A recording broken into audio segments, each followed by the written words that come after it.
talking about History Month, right? So sometimes we all see things different. Vision. That's why maybe having this conversation.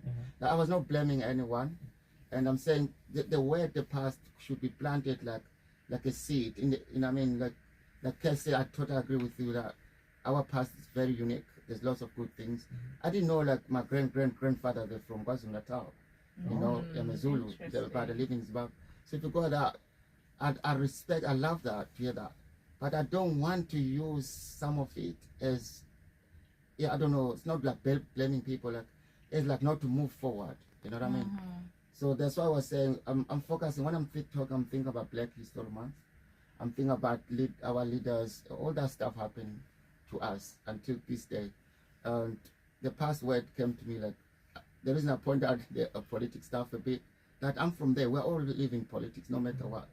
We're all controlled by politics. But, you know what I mean? So we need to remind people that, yeah, so don't, the past is unique, but please don't use it as not moving forward. Yeah, and that's the power of responsibility.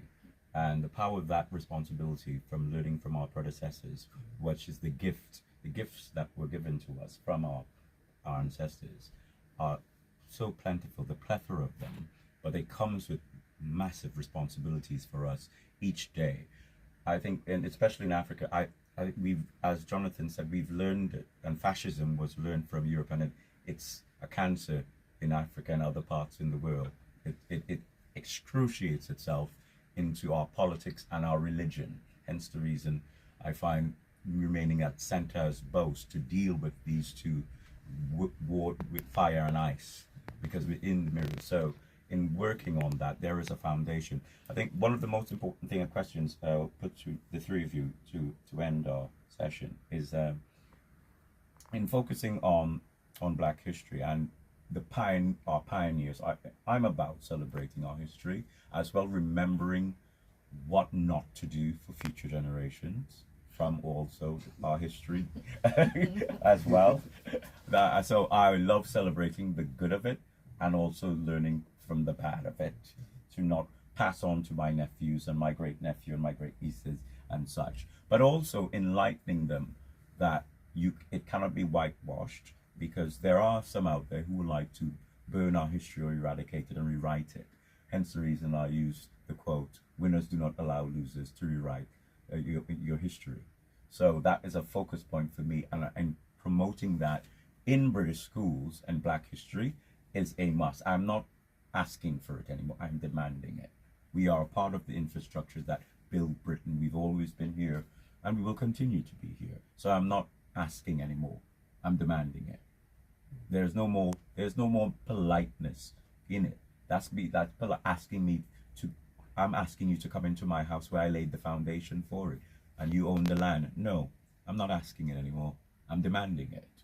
So my question to three of you to end, I'll start with you, Kath, is that where do you see Black initiatives of equity within Britain for our communities and especially for Black fathers?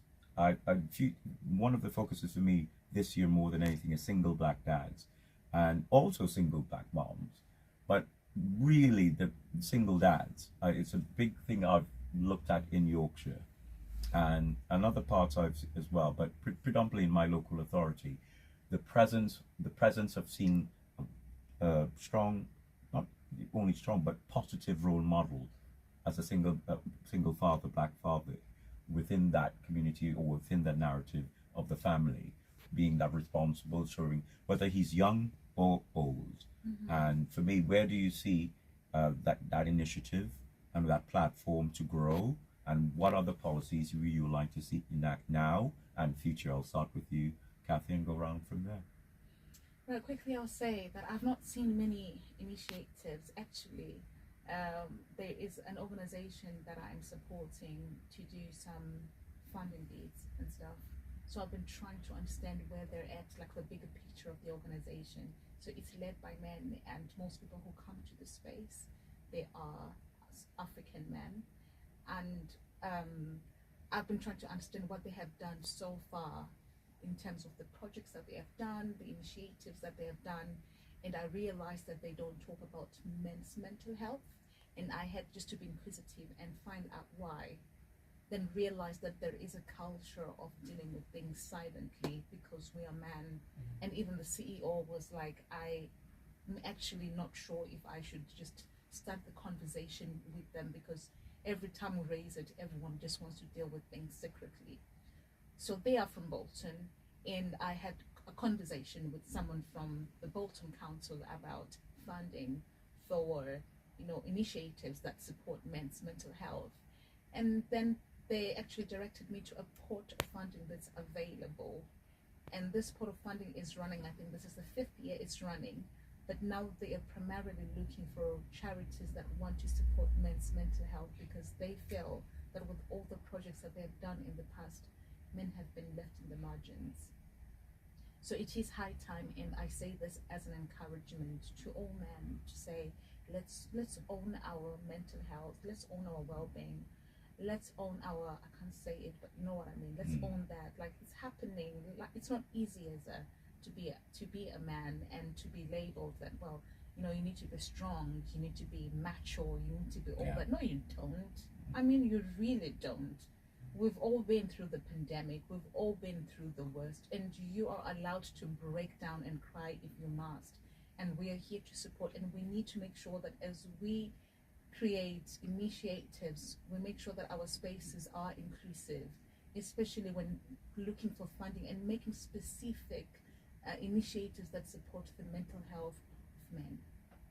And also, just to say, I commend all the men out there, applaud all the men out there who are trying to, the single men, like you're saying, doing loads for their kids. It's not easy here in the UK, and taking them to football, whatever activities that your kids are doing. It's amazing, and keep up with it. Well done. Yeah, Jonathan.